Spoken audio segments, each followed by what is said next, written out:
करुणालयम् नमामि भगवत्पादम् श्रीवल्लभं लोकवल्लभम् वल्लभं विठ्ठलाचार्यम् श्रीकृष्णं बादरायणं सूत्रभाष्यकृतौ वन्दे भगवन्तव पुनः वल्लभाचार्य दिव्याज्ञा प्रतिवासर मुज्ज्वला दिगंत व्यापिनी भूया साहि लोकहितैषिणी सर्वदेश दशाकाले अव्याहत पराक्रमा वल्लभाचार्य दिव्याज्ञा वर्धताम् अभिवर्धताम्। नत्वा श्री वल्लभाचार्यान् पुष्टिमार्गोपदेशकान् विठ्ठलेशान् गुरुन् स्तौमि बालकृष्ण मम प्रभुन् श्री कृष्णाय नमः। श्री गुरुभ्यो नमः। उपस्थित समस्त प्रियजन वाल्लभीयजन वैष्णवजन, मैं गोस्वामी गोविंद राय आपका हमारे इस जूमांतर्गत सत्संग सदन में फेसबुक लाइव एवं यूट्यूब के माध्यम से हमारे साथ जुड़े आप सभी प्रियजन भगवदियों का खूब खूब स्वागत करता हूं। काफी समय के अंतराल के बाद हम सत्संगार्थ समुपस्थित हो पा रहे हैं।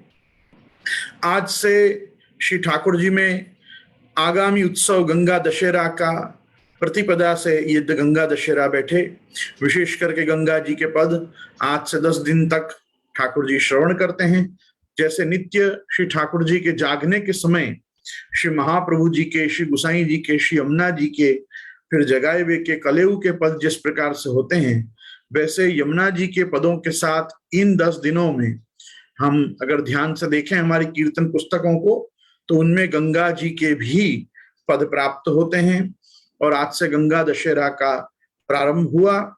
ये 10 दिन जैसे हम आश्विन नवरात्रि में दशहरा तक मानते हैं, वैसे उष्ण काल का जो दशहरा है वो हमारा ये गंगा दशहरा का उत्सव है, श्री यमुना जी का उत्सव है। लोगों को ध्यान ही होगा कि चैत्र, वैशाख और जेठ ये 3 मास श्री यमुना जी की सेवा के महीने माने जाते हैं। यहाँ चारों युद्धाधिपतियों में भी सेवा में वारा का क्रम विद्यमान है। तो उसी प्रकार से आषाढ़, श्रावण और भाद्रपद ये श्री स्वामिनी जी के सेवा के मास हैं। इसके बाद आश्विन, कार्तिक और मागसर श्री चंद्रावली जी के, और उसी प्रकार से पोष, माघ और फागुन श्री ललिता जी अर्थात श्री राधा सहचरी जी के हैं। और क्रमानुगत पुनश्च मैं कहूंगा कि चैत्र, वैशाख और जेठ ये श्री यमुना जी के सेवा के प्रधान मास हैं। और ज्येष्ठ शुक्ल पूर्णिमा अर्थात स्नान यात्रा के दिन तक श्री यमुना जी की सेवा की प्रधानता रहती है।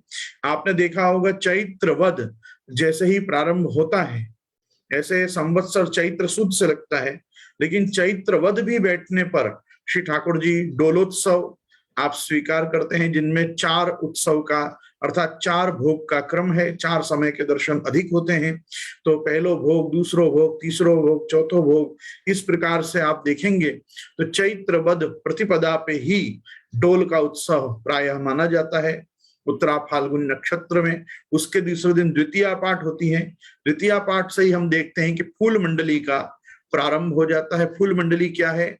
प्रभु का एक प्रकार से ये ग्रीष्मकालीन शीतोपचार है कि गर्मी के दिनों में हम ठंडक करने के लिए जो सब सेवाएं करते हैं, उन सेवाओं की प्रधानता में प्रथम फूल मंडली भी चैत्र वध से प्रारंभ होती है। उसके बाद चैत्र सुद में भी संवत्सर पे हम देखते हैं कि फूल मंडली है, रामनवमी पे फूल मंडली है, श्रीमद आचार्य चरण के उत्सव से शयन की फूल मंडली का प्रारंभ होता है। तो यदि आप ध्यान से देखेंगे तो पूरे चैत्र, वैशाख और जेठ, ये 3 मास जो सेवा के हैं, ये यमुना जी के सेवा की प्रधानता वाले हैं। इनमें विशेष करके पुष्पों का अधिक प्रयोग और पुष्पों के साथ कुंजा, करवड़ी, गुलाबदानी, चंदन की बरनी, खस की टाट, खस के पंखा, छिड़काव आदि का सक्रम, हौज में जल भर के ठाकुर जी के सन्मुख पधराना, और फिर अब जेठ सुद में तो श्री ठाकुर जी का नौका विहार भी प्रारंभ हो जाएगा। जल विहार के, शीतल कुंज के इत्यादि कुंज निकुंज आदि के जल संबंधी मनोरथ भी अब प्रभु विशेष करके जेठ शुक्ल में आप अंगीकार करते हैं। अभी जेठ वद जो पूरा पक्ष गया, इसमें ठाकुर जी के सायं काल में शीतल स्नान के क्रम आते हैं। उष्ण काल लगने के बाद अर्थात अक्षय तृतीया के बाद से और जेठ मास में विशेष करके ठाकुर जी के 4 अभ्यंग लिए जाते हैं।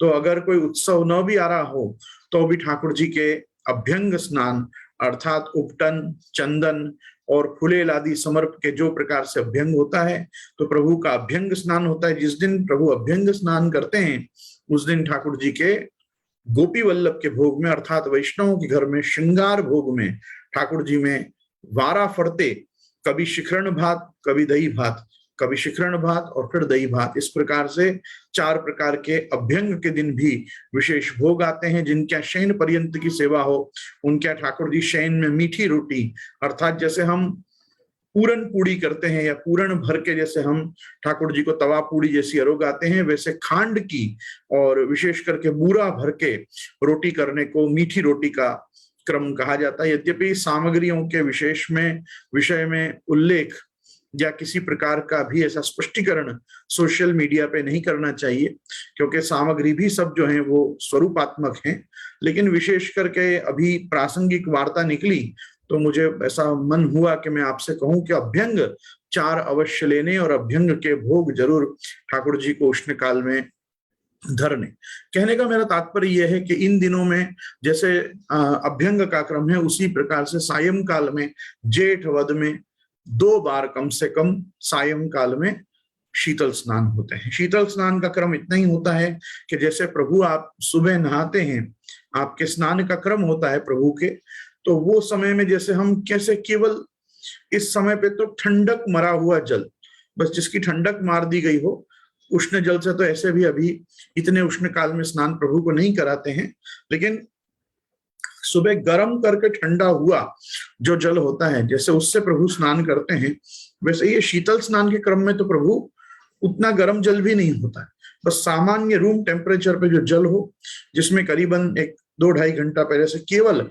ठाकुर जी में बरास पधराई गई हो, वो बरास वाले अथवा बरास किन के पास उपलब्ध नहीं हो तो बहुत थोड़ा सा गुलाब जल जिसमें मिश्रित हो, क्योंकि जो स्नान यात्रा का क्रम है, स्नान यात्रा के क्रम में तो जल में बहुत सी वस्तु पधराते हैं। उस समय तो केसर पधराते हैं, बरास पधराते हैं, चंदन पधराते हैं, अन्य अन्य पुष्प और तुलसी जी पधराते हैं और गुलाब जल आदि सभी पधराते हैं। लेकिन शीतल स्नान का क्रम जो है उसमें इतना सब प्रपंच सेवा कार्य का नहीं है, उसमें केवल बरास अथवा थोड़ा सा गुलाब जल ये पधरा के, आज की भाषा में सांप्रत समय में कहें तो रूम टेम्परेचर में जो जल होता है उससे बिना गर्म किए प्रभु सायंकाल को भी अपना उष्णता के निवारणार्थ, गर्मी के निवारण के लिए आप शीतल स्नान करते हैं। लेकिन अब जब जेठ सुद जैसे आज से बैठ चुका है तो इन दिनों में तो प्रभु शयन में विशेष करके जल विहार के विभिन्न प्रकार के मनोरथ आप अंगीकार करते हैं। यमुना जी के पुलिन पे फुलमंडली में विराजते हैं, यमुना जी के पुलिन पे खसखाना में विराजते हैं, नाव में विराजते हैं, शीतल कुंज रावटी में विराजते हैं, पुष्प वितान आदि जो हम केवल अधिक मास में करते हैं, वो ऐसा केवल अधिक मास का क्रम नहीं है, वो क्रम अपन इन दिनों में भी कभी घर के कोई जन्मदिन हो, घर में कोई प्रसंग हो, कुछ अपना विशेष मनोरथ हो, विशेष करके आप आज के समय में तो रविवार हो, घर के सब सेवा में उपलब्ध हो, तो ऐसा दिन देख के विशेष करके श्री यमुना जी की आड़ी से भानु तनया है, रविवार का सदुपयोग करना चाहिए और सेवा में अपने हाथ पवित्र करने चाहिए। तो हम लोग भी विशेष करके, हमारे यहाँ नित्य फूलों का इतना सौकर्य वापी में नहीं रहता, वापी को इंपोर्ट करने पड़ते हैं, वलसाड़, सूरत, मुंबई आदि से फूल की बड़ी तंगी वापी के देश में रहती है। तो हम लोग भी रविवार और एकादशी, ये 2 दिन हम विशेष करके माला जी के पूरे जोड़ का क्रम ठाकुर जी में रखते हैं। कली के श्रृंगार आदि भी हों तो पूर्व से सूचना देके वो प्रकार से कली इत्यादि मंगा के और फिर ये सब सेवा कार्य सिद्ध करना पड़ता है। तो कहीं कहीं देश काल परिस्थिति के हिसाब से यथोपमिलितोपचार द्रव्य से प्रभु को लाल लड़ाने का आग्रह रखना चाहिए, प्रयत्न करना चाहिए, प्रयास करना चाहिए कि हम जो चीजें सेवा में चाह रहे हैं वो मिले, और मिले तो ढूंढ के लाके और अपनी इच्छाओं को जरूर पूरा करना चाहिए, क्योंकि ये समय एक बार चला जाएगा तो उसके बाद वापस ये समय ही नहीं आने वाला है, बाकी सब कुछ आने वाला है। तो चाहे वो ग्रीष्म काल रूपी समय हो, अपनी आयुष्य रूपी समय हो, अपने पास सेवा के अवकाश रूपी समय हो, इसका सदुपयोग जरूर सेवा कार्य में करना चाहिए। मानुषी जीवन की दुर्लभतम उपलब्धि है भगवत सेवा का, कृष्ण सेवा का अपने जीवन में विराजना। अपन सौभाग्यशाली हैं, श्री यमुना जी और आचार्य चरण ने अपना हाथ पकड़ा और अपन को ये लीला सृष्टि में अपन को पुनः आंखें ले आई, लीला के जीवों को, दैवी जीवों को। तो अपने जीवन की जो वास्तविक सिद्धि है, वास्तविक उपलब्धि है, वास्तविक जो संपन्नता है, वो है कि हम सेवा साधन से संयुक्त रहें हमेशा। और सेवा रूपी जो साधन हमको फलात्मक साधन जो महाप्रभु जी ने निस्साधन जीवों को सुसाधन करके प्रदान किया है, वो लोग अपनी इस सेवा के आग्रह को कभी भी न छोड़ें। जो लोग अपने घर में इतना प्रकार विस्तार पूर्वक न कर पाए, उन्हीं के लिए गुरु विभुम आपको हवेलियों के माध्यम से, गुरु घर के माध्यम से आपको आवाहन देते हैं। आप आओ और आके अपनी इच्छाओं के अनुरूप, मतलब जो मनोरथ हैं आपके हृदय में, यहाँ मैं इच्छा शब्द से मनोरथ के लिए कह रहा हूं कि अपने मनोरथों को आप यहाँ भी सेवा में हाथ पवित्र करके पूरा कर सकते हैं। गुरु का घर पिता का घर होता है, अपन को निसंकोच वहां जाके सेवा अवश्य मांगनी चाहिए और सेवा में जुड़ना चाहिए। मेरा कहने का तात्पर्य है कि ये जो हमारे जेठ सुद के दिन हैं, ये जेठ सुद के दिन भी श्री यमुना जी की सेवा के, इस वर्ष की सेवा की यूं देखो तो अंतिम चरण में चलते ये पक्ष की सेवा है। इसी में जल यात्रा होगी, इसी में स्नान यात्रा होगी, इसी में गंगा दशहरा का श्री गंगा जी का पुष्टि में प्रवेश यमुना जी, और ये जो बड़ा बड़े उत्सव इस समय उष्णकालीन अपने सामने आ रहे हैं।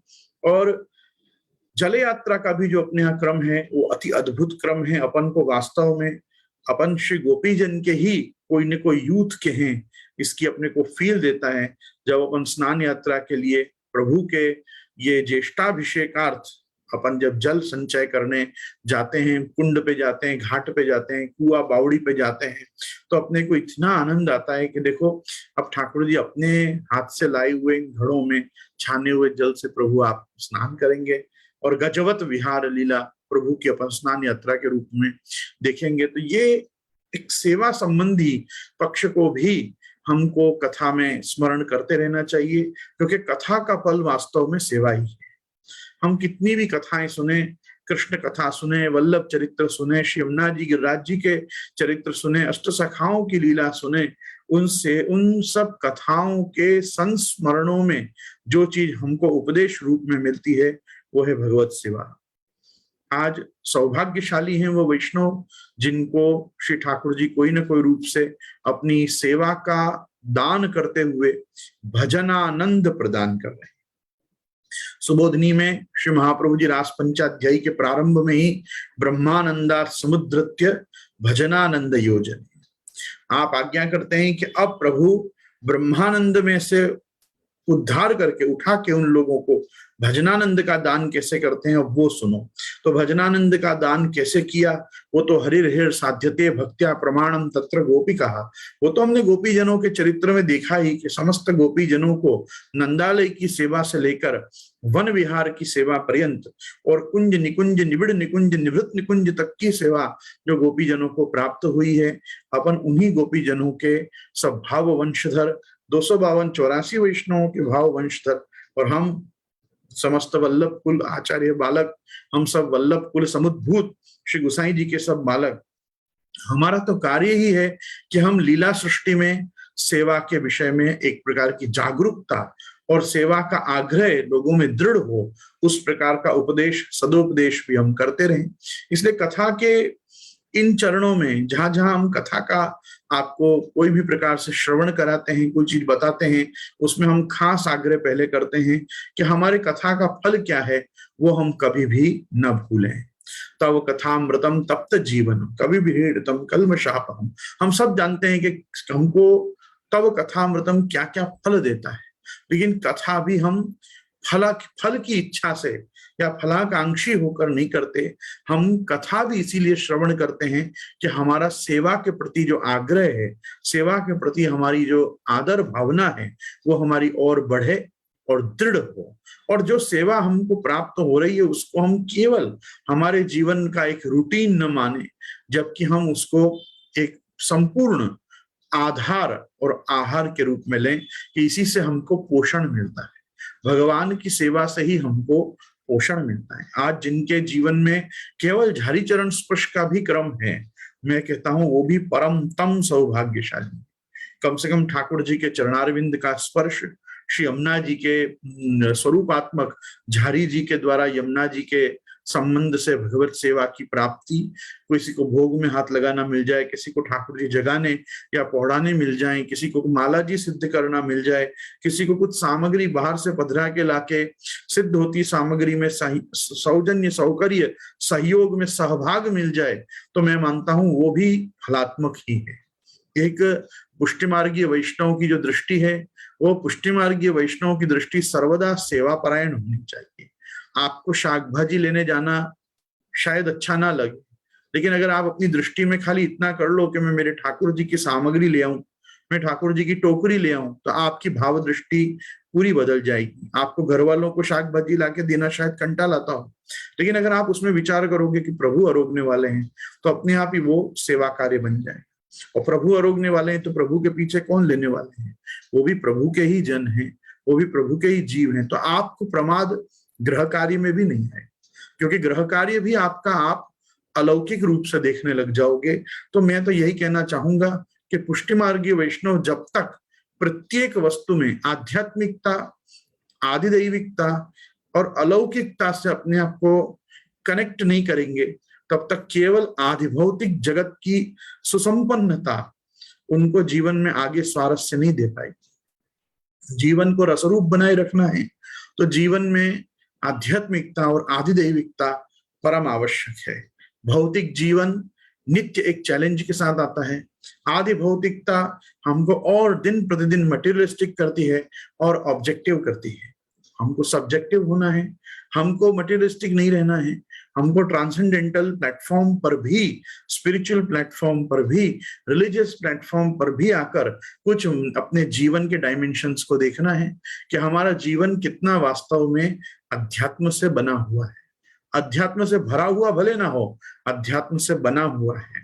हमारे आसपास भी सब जो हैं वो परिवारजन नहीं है, कंठी ब्रह्म संबंधी वैष्णव है। तो सबसे पहले वैष्णवों के प्रति हमारा जो कर्तव्य है, हमारा जो उत्तरदायित्व है, उसका बोध होते ही कहीं न कहीं केंद्र में ठाकुर जी दिखेंगे। वैष्णव को ठाकुर जी को केंद्र में रखना है, ठाकुर जी की परिधि बना के भगवत सेवा को सरकमफरेंस के रूप में नहीं रखना है। आज जो पीढ़ी अपने साथ ठाकुर जी की सेवा प्रकार को कैरी फॉरवर्ड नहीं कर पाई है, उसका कारण क्या रहा? उन्होंने ठाकुर जी को केंद्र में नहीं रखा, उन्होंने ठाकुर जी और ठाकुर जी के सेवा की एक सरकमफरेंस बनाकर और अपने आप को उसमें उस कूप मंडूक में सीमित रखा, जिसमें उन्होंने उस कूप में किसी को जलपान करने आने ही नहीं दिया। आज उसी का कारण रहा कि हर व्यक्ति उस कुंड को, उस कूप को छोड़कर ही भाग गया कि जब तुम्हारे सब चीजों में ये परिधि बनी हुई है, एक सरकमफ्रेंस बनी हुई है, तो इस लक्ष्मण रेखा को तो कौन क्रॉस करेगा। आज लक्ष्मण रेखा का युग नहीं है, आज जो युग है वो है कहत सब अनसों आओ आओ। आज सबको सेवा में जोड़ने की आवश्यकता है। हर व्यक्ति को तने समझनी पड़े, तने समझनी पड़े, अरे तने कहीं खबर नहीं पड़े, नहीं खबर नहीं पड़े तो खबर पढ़ाओ। नहीं खबर पड़ती है सेवा की तो आगे की पीढ़ी को खबर पढ़ाओ। जैसे आप उनको कहते हो आज तने ऑफिस संभाळवी पड़से हूँ नहीं, वैसे आपको कहना पड़ेगा आज तने सेवा संभाळवी पड़से हूँ नहीं, મને कहीं काम छे, बाहर जाऊं छू, आज सेवानी जवाबदारी तारी। तो आज अपन जब तक लोगों को सेवा से जोड़ेंगे नहीं, सेवा में इन्वॉल्व नहीं करेंगे, सेवा उनके माथे सौंपेंगे नहीं, प्रभु के साथ अटैचमेंट कहाँ से बनेगा। अटैचमेंट बनता है सेवा से। मैं बारंबार लोगों को कहता हूं, महाप्रभु जी ने तुमको कभी उपदेश नहीं किया कि भगवान से प्रेम करो। महाप्रभु जी ने उपदेश किया भगवान की सेवा करो, प्रेम प्रभु स्वयं प्रदान करेंगे। तो आज लोग पूछते हैं ठाकुर जी में भाव नहीं आओ, तो भाव नहीं आएगा, भाव लाना पड़ेगा।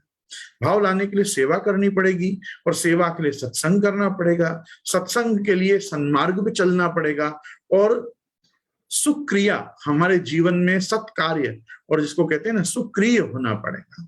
भगवान ने क्या कहा, चतुर्विधा भजन्ते माम ये जना सुकृति नो अर्जुन।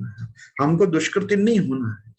नमाम दुष्कृति नो मूढ़ा प्रपद्यन्ते नराधमा माया पहत ज्ञाना आसुरम भावमाश्रिता। जो लोग भगवान की सेवा नहीं करते, जो भगवान से विमुख रहते हैं, जो भगवान की सन्मुखता ही पसंद नहीं करते, भगवान कहते हैं वो दुष्कृतिन लोग हैं, दुष्ट आदमी। क्यों? वो नराधम है। अधम मतलब उत्तम, मध्यम, अधम। अपन साधारण भाषा में जब किसी को कहते हैं थर्ड क्लास आदमी है, भगवान ने गीता जी में उन लोगों के लिए यही शब्द प्रयोग किया है, उत्तम, मध्यम, अधम। उसमें भी नराधमा, ये नरों में, पुरुषों में, मनुष्यों में अधम है, थर्ड क्लास आदमी है जो मेरी सेवा नहीं करता। तो नमाम दुष्कृतिनो मूढ़ा प्रपद्यन्ते नराधमा माया पहत ज्ञाना आसुरम भावमाश्रिता। माया ने इनका दिमाग खराब कर दिया है और अपहृत ज्ञाना मतलब इनका ज्ञान चुरा लिया गया है।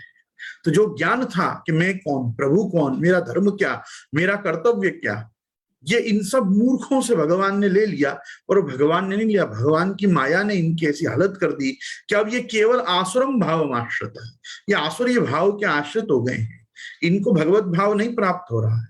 मैं बहुत लोगों को ऐसे जानता हूं जिनके घर ठाकुर जी विराजते हैं, जिनके घर में काफी तादृशी वैष्णव आज भी विद्यमान है, अपने हाथ पवित्र कर रहे हैं, जीवन कृतार्थ कर रहे हैं, पर बच्चे सेवा में नहीं आते। क्यों नहीं आते? थर्ड क्लास लोग हैं इसलिए नहीं आते। मैं नहीं कहूंगा कि वो कोई अच्छे हैं आ जाएंगे, अरे थोड़े दिन बाद समझ जाएंगे। अब तक नहीं आए ना, कभी नहीं आएंगे। वो आना ही नहीं चाहते। क्यों? इस जन्म में उनके इतने ही अधिकार थे कि उनका ब्रह्म संबंध हो जाए, उनको तनु नवत्व प्राप्त हो और इसके बाद जन्मांतरेषु फलिष्यति, कभी अन्य जन्म में ये जो ब्रह्म संबंध हुआ इसके अधिकार फलित हो जाएंगे। धैर्य रखना चाहिए। महाप्रभु जी के द्वितीय आत्मज प्रभुचरण सिद्धांत मुक्तावली की स्वयं की विवृत्ति में आप श्री गोसाई जी आज्ञा करते हैं कि भगवत सेवा वैयर्थ्या संभवात् जन्मांतरेषु फलिष्यति। भगवत सेवा कभी व्यर्थ नहीं जाती। किसी ने गुरु मुखोद्गत सगद्य पंचाक्षर मंत्रोच्चारण जन्य अगर तुलसी पत्र भगवान के चरणारविंद में समर्पित भी किए हैं, एक बार तो एक बार ही से, ब्रह्म संबंध के समय जो तुलसी समर्पी से समर्पी, फिर कभी समर्पी नहीं, तो भी ऐसे व्यक्ति को जन्मांतर में कभी उसके सेवाधिकार अवश्य फलित होंगे। मैं ये बात केवल सांत्वना के लिए नहीं कह रहा, मैं ये बात इसलिए कह रहा हूं, समाज की परिस्थिति अतिशय विकृत होती चली जा रही है। समाज में इस समय लोगों को सेवा मिल रही है, ये चीज का अहोभाव ही नहीं रहा। आज सेवा प्राप्त है हमको, ये कितने सौभाग्य की बात है। ये जो सौभाग्य मद होना चाहिए कि हमको ठाकुर जी की सेवा मिली है, ये सौभाग्य मद ही समाज में से तिरोभूत हो गया है। ये चीज वापस लाना बहुत आवश्यक है कि हर व्यक्ति सेवा के धन को समझे, सेवा के धर्म को समझे, सेवा के निधि को समझे, अपने माथे विराजते ठाकुर जी के स्वरूप को समझे कि कैसे करुणा वरुणालय, कैसे आप श्री गोवर्धन धर पुष्टि पुरुषोत्तम परात्पर पर ब्रह्म अपने जीव पे कृपा करके और उसको सनाथ करते हुए आप उसकी हालत कलिकाल के अन्य कलिमल कलुषित दुष्ट पामर जीवों जैसी, अनाथों जैसी ना हो जाए, इसलिए आप कृपा करके महाप्रभु जी यमुना जी की कानी से आप उनके घर विराज रहे हैं।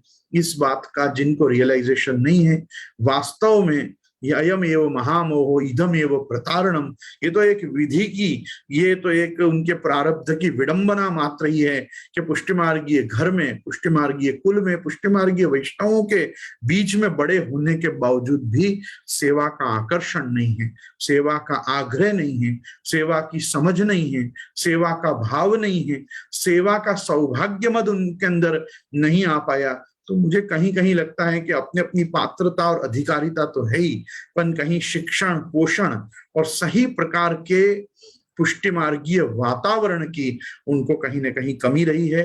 कहीं ना कहीं पुष्टिमार्गीय एम्बियंस, जो आज हम कहते हैं कि वहां का एम्बियंस कैसा है बताओ, अरे वहां का एम्बियंस बहुत अच्छा है, तो जो ढंग के स्पिरिचुअलिटी से, जो ढंग के religious sentiments, emotions and feelings, that too healthy sentiments, religious emotions and feelings के साथ जो ढंग का एक स्पिरिचुअल एटमॉस्फेयर, एक एम्बियंस बच्चों को मिलना चाहिए, जब तक वो माता पिता आचार विचार पूर्वक अपने घर में सुसंपन्न नहीं करेंगे, सिद्ध नहीं करेंगे, तब तक, जब तक वो भागवत धर्म को और वैष्णवी जीवन आचरण को वो जब तक प्रैक्टिस नहीं करेंगे, तब तक बच्चों में कुछ भी आने वाला नहीं।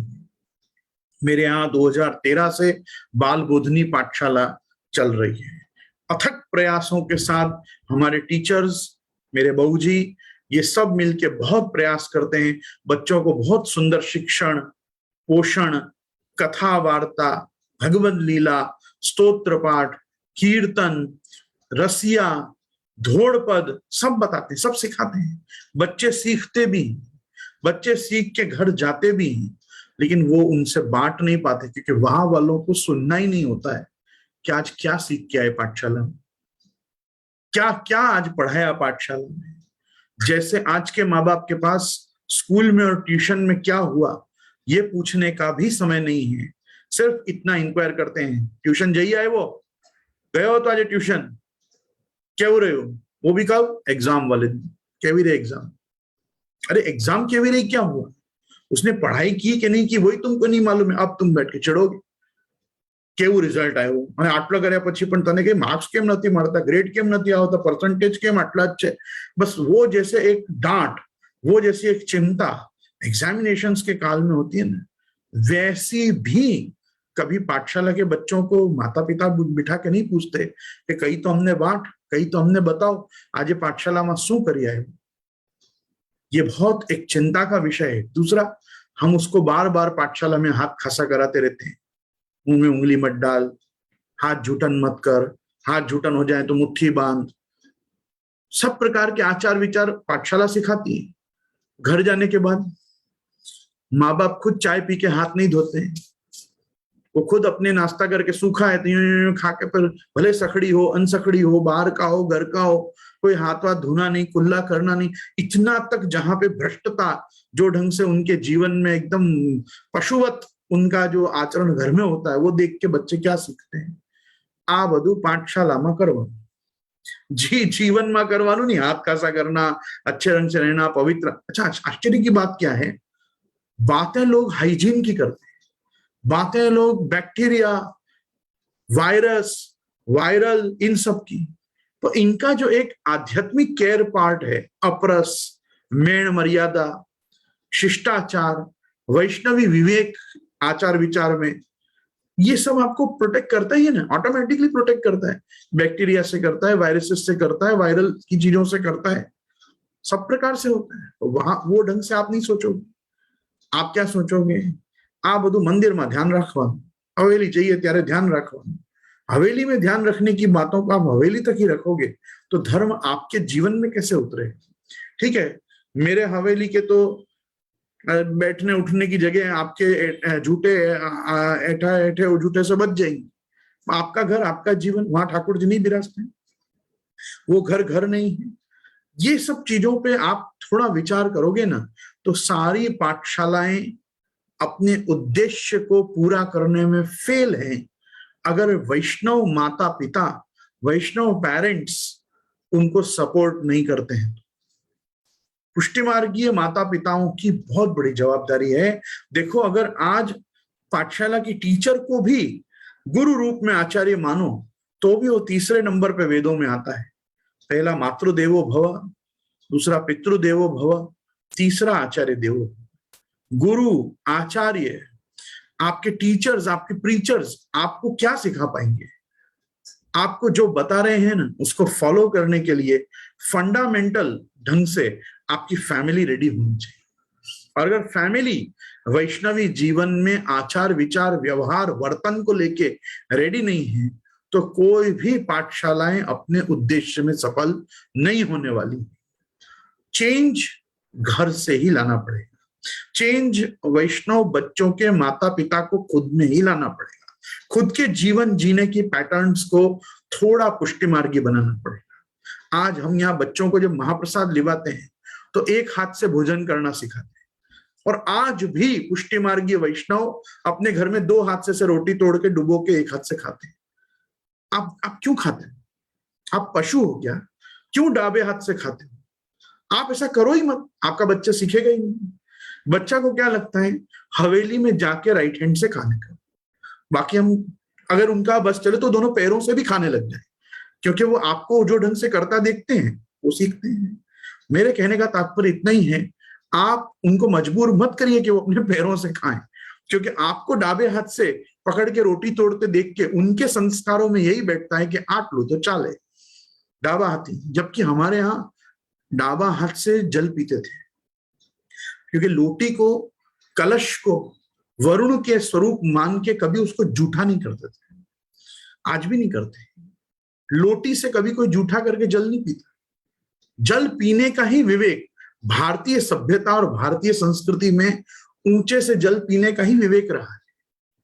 सनातन धर्म में आपके बड़े लोगों को भी देखो, हर बड़ों का एक अपना लोटी या लोटा हुआ करता था, कि वो तांबे का, पीतल का, या जिसका भी उनके पुराना, कि वो तो मतलब पप्पा जी का ही कलश है, वो तो मेरी माँ का ही एक लोटी है, वो लोटी रात को भर के वो ऐसे ही सोते हैं। क्यों? क्योंकि उनको एक हैबिट होती थी, कभी जूठन करके जल ही नहीं पीते थे। आज हम वैष्णवी सभाओं में, कितनी बड़ी बड़ी भागवत जी की कथाओं में लोगों को देखते हैं, लोग अपनी बोतल खोलते हैं और मुंह से लगा के जल पीते हैं। क्यों पीते हो? ऐसा क्या है? हर चीज को चूस के पीना खाना, ये क्या क्या कोई मानव संस्कृति है क्या? इतना तो अपने आप को रोको कि नहीं, हर चीज हम जूठन नहीं करेंगे, हर चीज को हम ऐटी नहीं करेंगे, क्योंकि हम कथा में बैठे हैं, हम सत्संग में बैठे हैं, हम एक ऐसे स्थान में बैठे हैं कि जहां हमको ऐटा जूठा नहीं फैलाना चाहिए। ये एक बहुत सहज बातें हैं, जिसके लिए ये सब न तो प्रवचन का विषय है, ना उपदेश का विषय है, लेकिन इन विकृतियों को हम सोसाइटी में देख रहे हैं, इसलिए यहाँ पे सोशल मीडिया पे आपके साथ डिस्कस कर रहे हैं कि ये बहुत खराब चीज है। घर की बोतल निकाली, जूठन करके पी ली, फ्रिज में से बोतल निकाली, जूठन करके पी ली, कहीं से कुछ भी किया, जूठा कर लिया। मतलब इतना आप क्यों चाहते हो कि आपका घर बैक्टीरिया प्रोन, वायरस प्रोन ही रहे? हम तो नहीं चाहते थे। हमने तो रेशमी, पटवस्त्र, कंतान, ये सब चीजें रखी थी, bad conductors of heat, electricity and bacterias, हम वो यूज करते थे संप्रदाय में। आज भी प्राचीन पद्धति से अपन जो पातल और दोना, हम तो बोलते ही हैं आज इतने वैष्णवन की पातल, आज इतने वैष्णवन की पातल। What is the meaning of पातल? पातल मीन्स डिस्पोजेबल। पातल मीन्स डिस्पोजेबल। आप डिस्पोजेबल में खाओ, डिस्पोजेबल में खवाओ, अपने बाद खुद पूरा मंदिर मार्जन करो, जहां खाया है वहां पोता करो। तो आप किसी को अपने कोई प्रकार के भी रोग नहीं देके जाओगे किसी प्रकार का। ये सब चीजों का ही एक विचार कहीं ना कहीं अपरस के रूप में आया था। आपने अपरस का तिरस्कार किया। अरे इना त्या बहु अपरस, अरे इना त्या बहु अपरस, इना त्या बहु अपरस। अरे बहु अपरस नहीं, अपरस के रूप में कितने प्रकार की आदि व्याधि से लोग बचते थे, वो भी तो विचार करो, उनका भी तो एक विवेक रखो।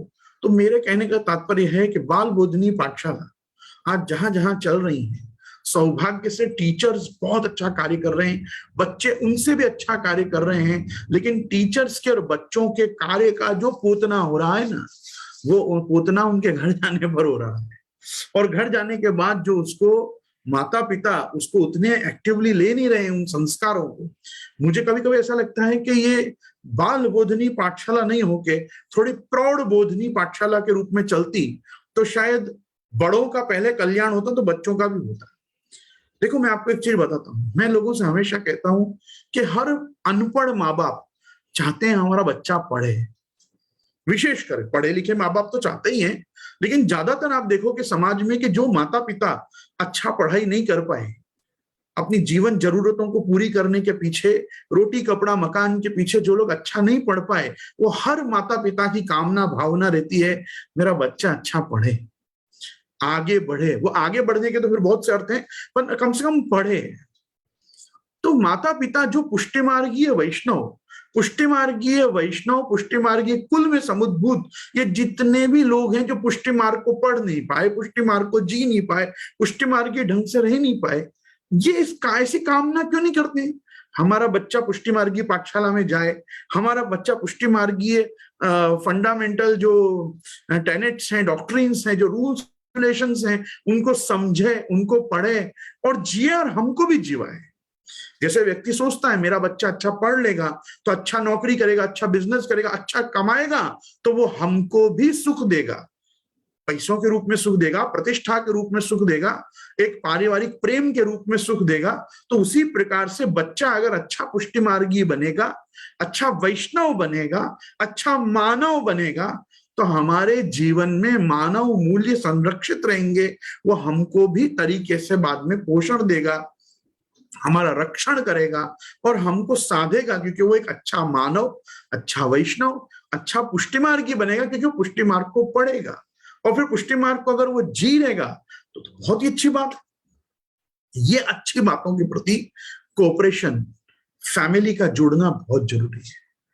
मैं ये वैकेशन टाइम्स में ये बात कह रहा हूं आपसे, अभी बाल बोधनी जून के मिड जून से बाल बोधनियां स्टार्ट हो जाएंगी, सब जगह एडमिशंस खुल चुके हैं, नए बच्चे आएंगे, नए बच्चों के साथ नए पाठशाला में हमारे नया इंटरेक्शन वैष्णव पेरेंट्स से भी होगा।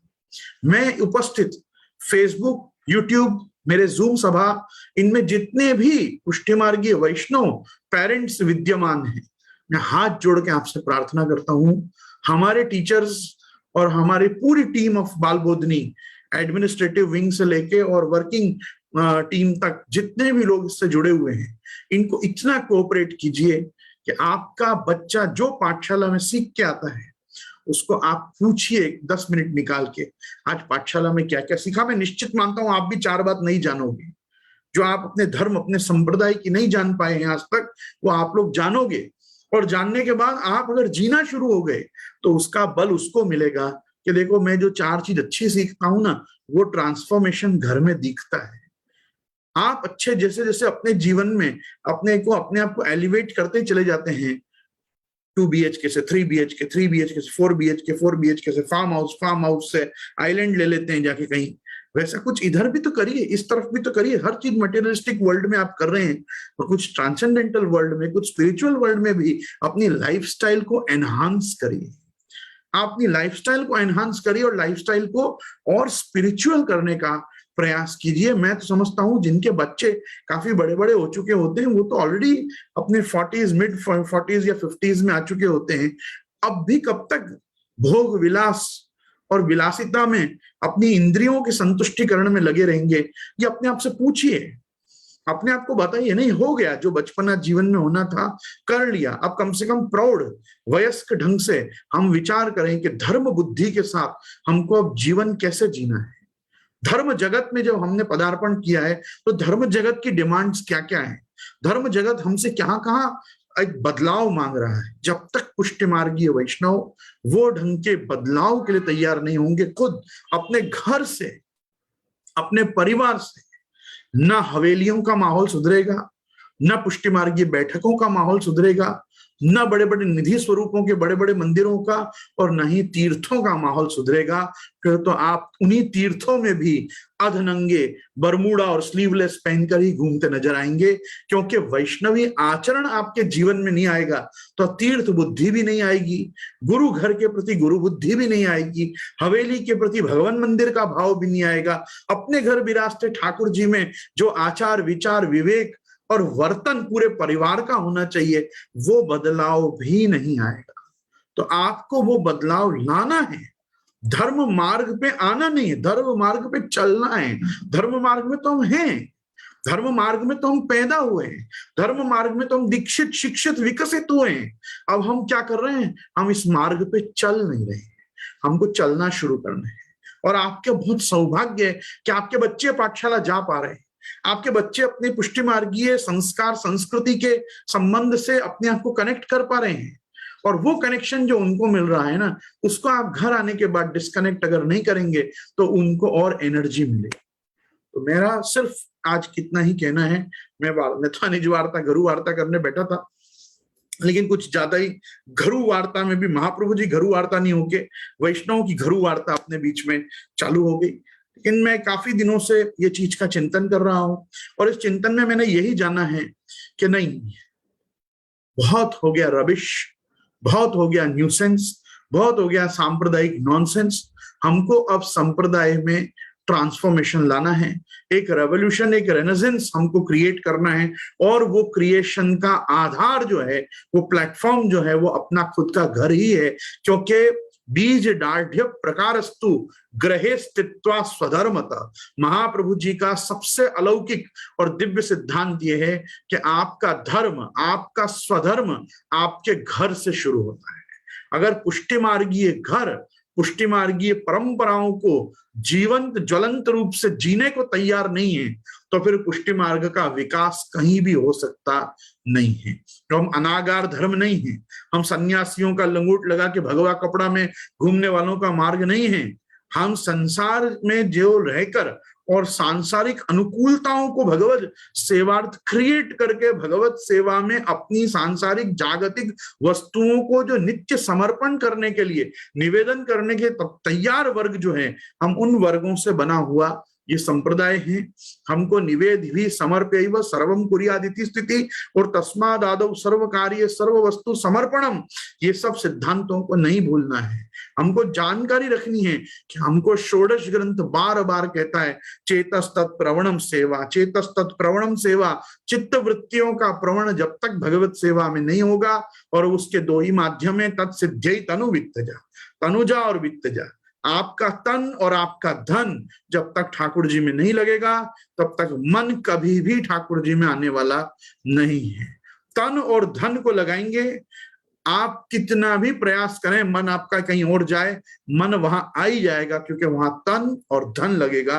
आज ये तन और धन को अपनी सेवा में लगा कि ठाकुर जी के, और मन को बलात् वहां पे खींचना है। उसका नियोजन ये न किए न प्रकारेण मनः कृष्णम निवेशयेत्, कृष्ण में मन का निवेश करना है। हमको अपने भगवान ने मांगा है ना, हमसे तो भगवत गीता में भगवान ने मांगा है मयि एव मन आधत्स्व मयि बुद्धिम निवेशय। तो भैया मन और बुद्धि प्रभु मांग ही रहे हैं, तो चलो मन और बुद्धि प्रभु को दे आते हैं। मन और बुद्धि प्रभु को कैसे देंगे, जब ये तन और धन जाएगा ना, तो तन और धन के साथ साथ मन और बुद्धि भी प्रभु में आके बैठ ही जाएगी, हाथ जोड़ करके बोलो प्रभु अब क्या आज्ञा है। अभी तक क्या हो रहा है, हमारा तन और धन, हम केवल और केवल धनोपार्जन और प्रतिष्ठा प्रसिद्धि के पीछे लगाए दौड़ रहे हैं। हम कृष्ण के अंदर तन और धन को नहीं लगा रहे हैं। ये तन और धन दो अलग अलग ही चीज हैं। बोलते रहे लोग दुनिया में तनु वित्तजा, तनु वित्तजा, तनु वित्त तनुजा नहीं, तनुजा वित्तजा, ये दो हैं, क्योंकि ये साधन दशा है, ये कोई फल दशा नहीं है। फल दशा में भी सेवा जो है वो इसी प्रकार से है, तनुजा वित्तजा और मानसी, बराबर। तनु वित्तजा और मानसी, तनुजा वित्तजा मानसी, ये सब अधिकारी भेद, दशा का भेद और पात्रता के भेद से समझने की वस्तु हैं। मैं इसमें अभी बहुत गंभीरता से नहीं जाऊंगा, लेकिन आप सब आज जो मेरे साथ यहाँ पे उपस्थित हुए हो, मैं आप लोगों से खास कहना चाहूंगा, कथा क्रम, कथा पक्ष, ऐतिहासिक पक्ष, हमारे यहाँ का पौराणिक पक्ष, सब एक तरफ। सबसे बड़ी वस्तु है सिद्धांत पक्ष। और सिद्धांत पक्ष क्या है, जो षोडश ग्रंथ में विराज रहा है, जो यमुनाष्टकम से लेकर सेवा फल पर्यंत अपने को श्री महाप्रभु जी ने कृपा करके दिया है। जितना पुष्टि मार्गीय घरों में जितनी बार षोडश ग्रंथ का सस्वर सांगोपांग पद्धति से सामगान के साथ पारिवारिक पारायण होगा, तब जाके पुष्टि मार्ग वैष्णवों के घर में विकसित होगा। आज कम से कम सर्वोत्तम जी यमुनाष्टकम, कृष्णाश्रय, अष्टाक्षर पंचाक्षर की माला, मंगलाचरण सहित सर्वोत्तम जी यमुनाष्टकम और कृष्णाश्रय अष्टाक्षर पंचाक्षर की माला, अपने ठाकुर जी में झारी चरण स्पर्श, इतना भी अगर कम से कम समाज में निभता है तो मैं कहूंगा पुष्टि मार्ग अपनी परिपूर्णता के साथ उन वैष्णवों के घर में विराज रहा है। पुष्टि मार्गियों को बहुत आवश्यक है, इतना तो कीजिए, बस वहां से अपने आप को शुरू करें कि इतना तो मैं करूं। आपको कितना करना है ये नहीं जानना है, इतना तो मैं करूं, वहां से पुष्टि मार्गी को स्टार्ट होना है। पुष्टि मार्गी को मंगलाचरण करना है, पुष्टि मार्गी को श्री यमुनाष्टकम करना है, श्री सर्वोत्तम जी का पाठ करना है, श्री कृष्णाश्रय का पाठ करना है। जीवन में एक कोई ना कोई भगवत शास्त्र का पारायण करते रहना चाहिए। भगवत गीता में बुद्धि जा रही हो पहले तो पहले भगवत गीता के पारायण करो। भागवतम समझ में आ रही हो तो श्रीमद् भागवत को आद्यंत स्वयं देखो कि प्रथम स्कंद प्रथम अध्याय प्रथम श्लोक से लेकर और 12वां स्कंद 13वां अध्याय अंतिम श्लोक तक श्रीमद् भागवत जी हमको क्या आज्ञा कर रही है। आपको कोई भी भगवत शास्त्र पढ़े बाद स्फूर्णा, अंतस्फूर्णा तो यही होगी, ये प्रभु का स्वरूप, ये प्रभु की लीला, ये प्रभु का महात्म्य, ये प्रभु का चरित्र अगर है तो ऐसे प्रभु मेरे से सेवा कब लेंगे, मैं कब उन प्रभु की सेवा करूं। चाहे गीता पढ़ो, भागवत पढ़ो, रामायण पढ़ो, कोई भी भगवत शास्त्र पढ़ो, आपको बाद में रियलाइजेशन यही होगा कि अगर प्रभु का स्वरूप ये है और मुझ जीव का स्वरूप यदि ये है तो मुझे कब ठाकुर जी सेवा का दान करेंगे, कब मेरे हाथ से प्रभु आरोगेंगे, कब मेरे हाथ से श्रृंगार कराएंगे, कब मेरे हाथ से प्रभु जागेंगे और पढ़ेंगे। आपको लगेगा कि अगर मैंने गोपी जनों की तरह अपना अगर जीवन सफल नहीं किया तो क्या किया फिर पुष्टि मार्ग में आके, क्यों आया मैं पुष्टि मार्ग में। ये ढंग का आपको हृदय में भाव आना ही चाहिए।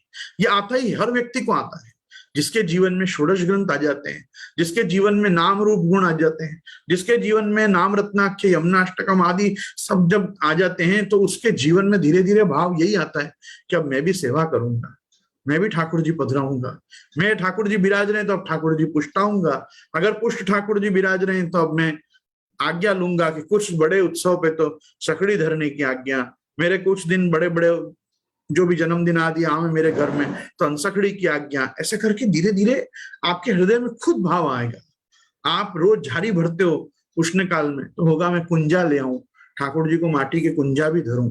आप कुंजा करवड़े धरते हो तो कभी मन होगा अच्छा चंदन ले आऊं, चंदन का इत्र ले आऊं, जमुना जल ले आऊं।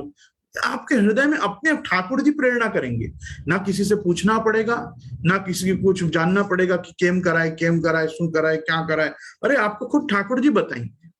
मैं तो वैष्णव से हाथ जोड़ के कहता हूँ, ठाकुर जी के रूम में एसी लगा के गोपी जनों की जो सेवा है, पंखा की, खस के टाट की, छिड़काव की, ये सब मत छीनो ठाकुर जी से।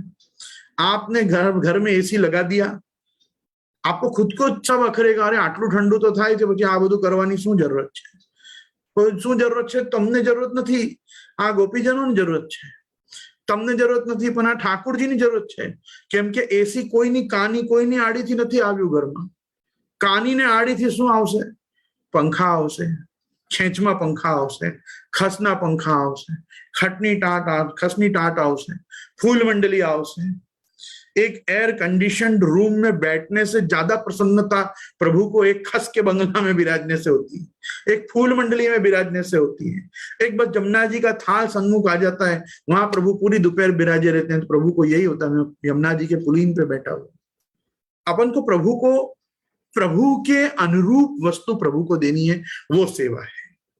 हर समय पे देह बुद्धि रख के यथा देहे तथा देवे, यथा देहे तथा देवे, यथा देहे तथा, अरे यथा देहे तथा देवे तो क्या इत्र की जगह डीओ लगाओगे ठाकुर जी को, परफ्यूम लगा दोगे ठाकुर जी को, यूडी टॉयलेट लगा दोगे?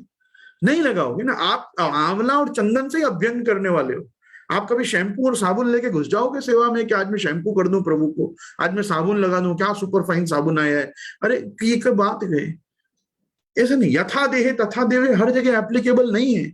ठाकुर जी को आपके रूम में एयर कंडीशन नहीं भी मिला तो चलता है प्रभु को, लेकिन काकुंजा, करवड़ी, चंदन की बरनी, गुलाब दानी, खस के पंखा, खस की टाट, थोड़ा जल का छिड़काव, कछु नहीं तो जल श्वेत वस्त्र बिछा के और वस्त्र पे छिड़काव करके, भाई नहीं सब जगह पानी ढोलना है तो कम से कम जहां प्रभु विराज रहे हैं वहां वस्त्र बिछा के वहां जल का छिड़काव कर दो, जल को वस्त्र सोखता रहेगा, ठंडक की ठंडक बनी रहेगी।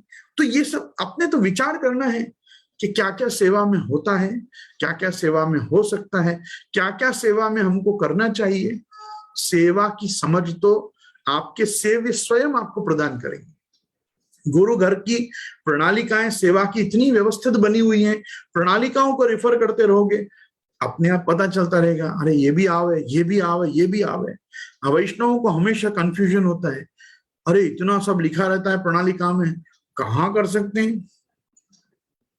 कोई नहीं कह रहा आप सब करो जो प्रणालिका में लिखा, मैं तो कहता हूं अगर कुछ भी नहीं कर सकते हो ना तो भी प्रभु सन्मुख प्रणालिका लेके जोर से बांचो कि प्रभु आज जेठ सुद एकम, आज साज ये, वस्त्र ये, श्रृंगार टोपी को, श्रीअंग पे वस्त्र आड़वन, जोड़ी पड़ा की अथवा मोती की, आज दोहरो कतरा धरे, सामग्री नित्य नेग, आज कीर्तन ये गवे।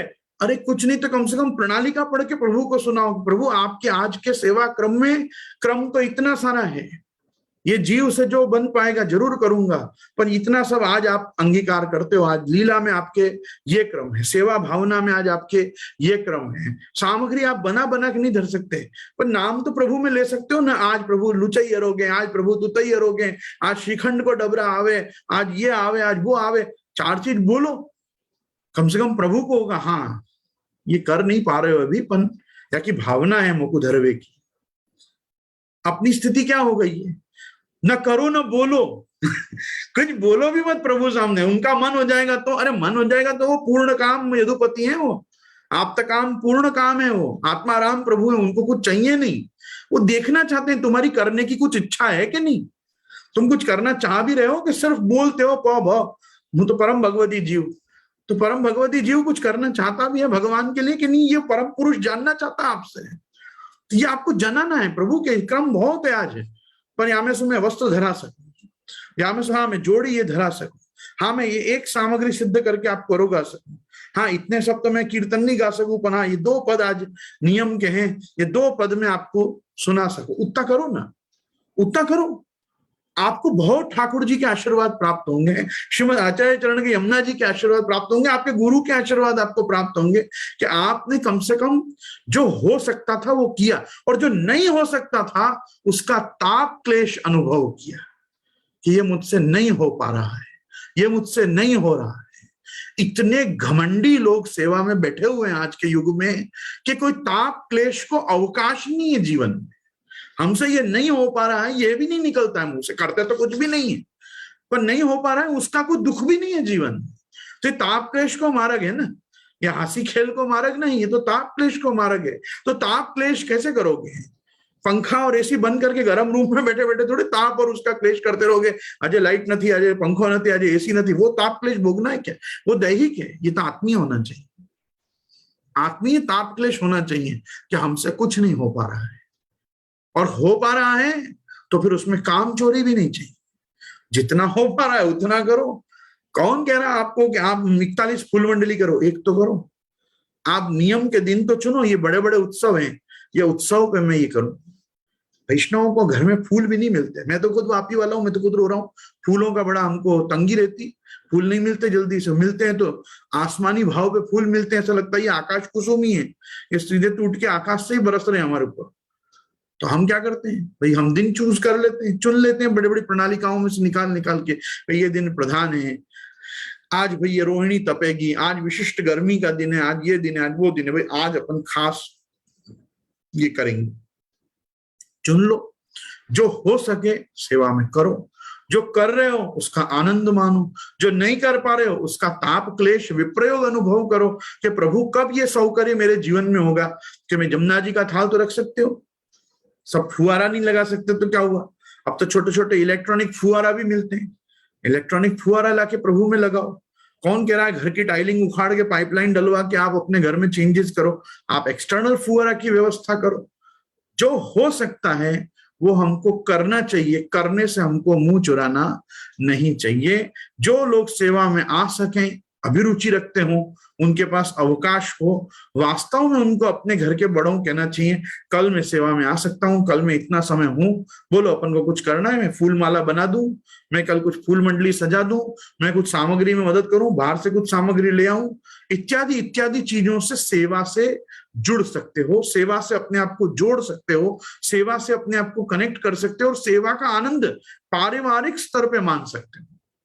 भाई तुमने जैसे एक मानसिकता बना रखी है कि रसोई करना औरत का काम है, पुष्टि मार्गियों ने ऐसी ही कुछ मानसिकता बना रखी है कि सेवा करना भी औरत का काम है। सेवा करना औरत का काम नहीं है, सेवा करना घर के पुरुष का काम है, घर के मर्द का काम है। मर्दानगी हो तो सेवा में आना चाहिए, मैं तो सब स्पष्ट शब्दों में कह रहा हूं। एकदम स्त्रियों के अधीन जीवन न चल रहा हो, कुछ पौरुष शेष रह गया हो पुरुषों में, तो उनको ऐसा गौरव होना चाहिए कि ठाकुर जी हमारे माथे बिराजते हैं, ठाकुर जी हमारे घर बिराजते हैं, हमारे माथे बिराजते हैं। जैसे ये मेरा परिवार है, ये मेरी पत्नी है, ये मेरे पुत्र हैं, ये मेरी पुत्री है, ये मेरा कारोबार है, मेरा धन है, ये मेरी संपदा है, वैसे ये मेरे ठाकुर जी और मेरे माथे बिराज रहे हैं। उस रियलाइजेशन के साथ सेवा में खुद का इन्वॉल्वमेंट होना चाहिए, सेवा में इंटरफियरेंस होना चाहिए, सेवा में पार्टिसिपेशन होना चाहिए, सेवा में एक प्रकार का सेवा से पारिवारिक कनेक्ट होना चाहिए कि आज सेवा में कोई नहीं आया तो घर का पुरुष डांटना चाहिए, क्यों नहीं आया तू सेवा में, आज घर में ही बैठा था ना, थोड़ा जल्दी उठता, ठाकुर जी पौड़े तब तक तो चरण स्पर्श कर जाता, आके क्यों सोता रहा। वो ढंग का कुछ तो एक गरमाई होनी चाहिए। काय बात का बाप है, नहीं तो बेटा को इतना नहीं कह सके कि सेवा में आया कर, तो बाप का ही बात कर, क्यों बना बाप। मैं तो बहुत आश्चर्य हो जाता हूं जब लोग कहते हैं मानता नहीं बच्चा, आजकल ना मानता नहीं। क्यों नहीं मानता बच्चा, क्यों नहीं मानता है? तेरा खाता है, तेरे घर में रहता है, तेरे पैसों पे अपने आप को पाल पोस के पढ़ा रहा है खुद को, तो क्यों नहीं इतना नहीं करता तेरा मन रखने के लिए कि तेरे ठाकुर जी में आके हाथ पवित्र कर सके, तेरे ठाकुर जी के चरण स्पर्श करना। तो खाना देता क्यों है तू उसको? मना कर दिया क्या? नहीं, ठाकुर जी की सेवा में जो नहीं आएगा उसको घर में अन्न जल नहीं मिलेगा। अन्न जल लेना है तो सुबह ठाकुर जी में तो माथा टेकना ही पड़ेगा। आओ और ठाकुर जी की सेवा में जुड़ो, कम से कम फल फूल संवार के जाओ, झाड़ी खासा करके जाओ, बंटा खासा करके जाओ, सोनी मंदिर वस्त्र करके जाओ। ठाकुर जी जगह पहले भारत से जाना है तो सेवा में क्या करके जाओगे मुझे बता के जाओ कि इतना तो तुम करोगे और उसके बाद घर छोड़ोगे। तो घर क्यों आना है? घर तब है जब ठाकुर जी घर में है, नहीं तो घर घर है क्या? पुष्टि मार्गी का घर तब तक घर नहीं है जब तक घर में ठाकुर जी नहीं है। और ठाकुर जी है तो ठाकुर जी में हम है कि नहीं, वो भी एक चिंतन आवश्यक है। ये सब मूलभूत तथ्यों पे पुष्टि मार्गीय वैष्णव परिवार एक पारिवारिक, व्यवहारिक, जागतिक स्तर पे पारिवारिक धर्मत्वेन जब तक नहीं सोचेंगे ना अपने अपने आत्म धर्म के बारे में, तब तक पुष्टि मार्ग में बदलाव नहीं आएंगे। हमारे केवल पाठशाला खोलने से कुछ नहीं होने वाला है। अगर ये पाठशाला का घर में जाके पाठशाला बनने वाला है तो पाठशालाओं से कुछ नहीं होने वाला है। पाठशालाओं की फलात्मकता तभी है जब पूरा बच्चों के माध्यम से घर परिवर्तन के लिए तैयार हो और पुष्टि मार्गीय व्यक्ति अपने वर्तन में धर्म को ओढ़े नहीं, धर्म को जीना शुरू हो। आज अधिकांश लोग धर्म को ओढ़े बैठे हैं। धर्म ओढ़ना नहीं है, धारणा धर्म उच्चते, मुझे भी पता है धारणा धर्म उच्चते, और वो धारण करने का मतलब होता है हम धर्म को जिए, हम धर्म को स्वांग, धर्म को आडंबर की तरह ना अपनाएं, धर्म को हमारा एक कर्तव्यत्वेन हम अपनाएं। ये प्रकार की कर्तव्य भावना के साथ देह बुद्ध्या तो दासो हम, जीव बुद्ध्या तदंश का, आत्म बुद्ध्या तमेवा हम इति में निश्चिता मति। मैं देह बुद्धि से दास, जीव बुद्धि से प्रभु आपका अंश हूं, आत्म बुद्धि से तो प्रभु मैं और आप आपका ही मैं अंश हूं और आप मेरे अंशी हो। इतनी निश्चय मति के साथ जब जीवन जीने को आपकी तैयारी हो, तब पुष्टि मार्ग के आप एक एक्टिव मेंबर हो, वो ढंग से आपको एक रियलाइजेशन आना चाहिए। आपको पुष्टि मार्गीय एक्टिव मेंबर के ढंग से वारंवार अपने आप को सोचना चाहिए कि मैं पुष्टि मार्ग को क्या दे रहा हूं, मैं पुष्टि मार्ग को क्या कंट्रीब्यूट कर रहा हूं, मेरे से पुष्टि मार्ग को कैसे बल मिल रहा है। पुष्टि मार्ग के बेनिफिशियरी होने को तो सब तैयार हो जाते हैं, पर पुष्टि मार्ग के जितने आप बेनिफिशियरी होने को तैयार हो, મને ગોલોક પણ જવું છે, મને ભગવદી પણ બનવું છે, પ પણ સામે લખવું છે, અને બધા આવે તો જય શ્રી કૃષ્ણ કરીને મને મળે, એવું બધું પણ મને મળવું જોઈએ। तो उसके लिए आपका कंट्रीब्यूशन क्या है to the society, to Mahaprabhu ji, to your guru, to your fellow Vaishnav. ये सब चीजों को एक active member of a good club membership आप थोड़ा विचार के और फिर ढंग अपने जीवन को डिजाइन करिए। आप देखिए पुष्टि मार्ग आपको कितना फल देने वाला है। आज अन्य मार्गों की प्रशंसा करने वाले खुद बैठे बैठे पूरे दिन पुष्टि मार्गीय धामों के, पुष्टि मार्गीय स्थानों के, पुष्टि मार्गीय आचार्यों की, पुष्टि मार्गीय वैष्णवों की, सबकी सतत निंदा करते रहते हैं। आप उसके निंदा करने के इस पाप में पड़ने की जगह या तो कुछ बदलाव में सहभाग करिए या अपने आप को वहां से हटा दीजिए, बाकी चुप रहिए, मुखरता दोष मत करिए। आपको कोई आवश्यकता नहीं है कोई भी चीज के विषय में कुछ भी बोल के मुखरता दोष में पड़ने की। कौन से समय में कौन सी आपकी कही हुई बात कब ठाकुर जी, महाप्रभु जी, यमुना जी को खराब लग जाए और आप पुष्टि मार्ग से बाहर फेंक जाओ। इससे बेटर है चुप रहो, अष्टाक्षर को सतत मुंह में चलाओ और मन से चिंतन करो कि हाँ, अगर मुझे कोई चीज संप्रदाय में सही नहीं लग रही है तो मैं उसके बदलाव में क्या भूमिका निभा सकता हूं, और अगर मैं इतना पंगु जीव हूं कि मेरे से कुछ नहीं हो पाने वाला है तो मुझे फिर उस चीज में इन्वॉल्व ही नहीं होना चाहिए, अपने आप को डिस्कनेक्ट कर लेना। It is so simple. बाकी चार वैष्णवों के बीच में आपड़ा ત્યાં તો આવું છે, આપડા ત્યાં તો આમ જ થાય, આ લોકો કઈ આમ કરતા નથી, મંદિરોમાં આવું થાય ને હવેલીઓમાં આવું થાય, तो इससे बेटर है आप वहां मत जाओ, और जाओ तो आप वहां पे जाके वो चेंजेस लाओ जो चेंजेस आज के युग की मांग है। मैं आज इसी के साथ यहाँ पे मेरे ये जो आप समझें इसको सत्संग को यहाँ मैं संपूर्णता की ओर रख रहा हूँ, और निज वार्ता घरु वार्ता में 26वें प्रसंग से मैं आपके साथ कल नित्य कनेक्ट हो जाऊंगा।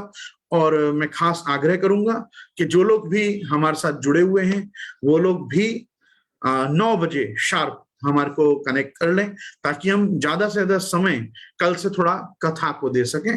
हमको 51 प्रसंग पूरे करने हैं निज वार्ता में पहले, फिर कुछ घरु वार्ता भी शुरू करनी है। तो मैं आप सभी से आज आज्ञा लेता हूं। इस समय पे मैं आपको कल 9 बजे आपके साथ जुड़ूंगा।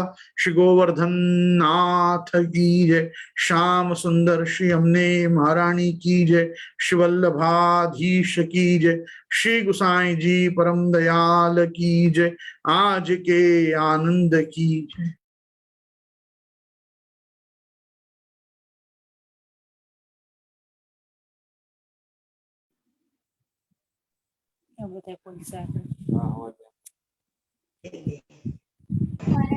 सर्वे वैष्णव ने जय श्री कृष्ण।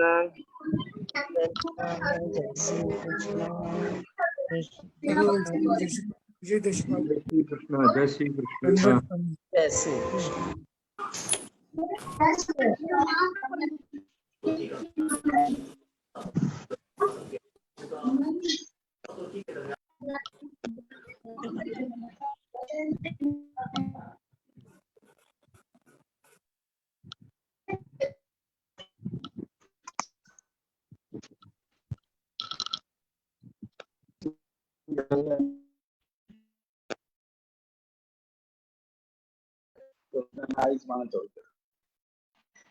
नासिक से गोटा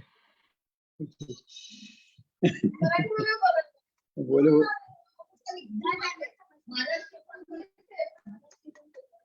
समझो का जना लगा इंसिडेंट शो थे कोई जना बात करो, आने की बात करना आप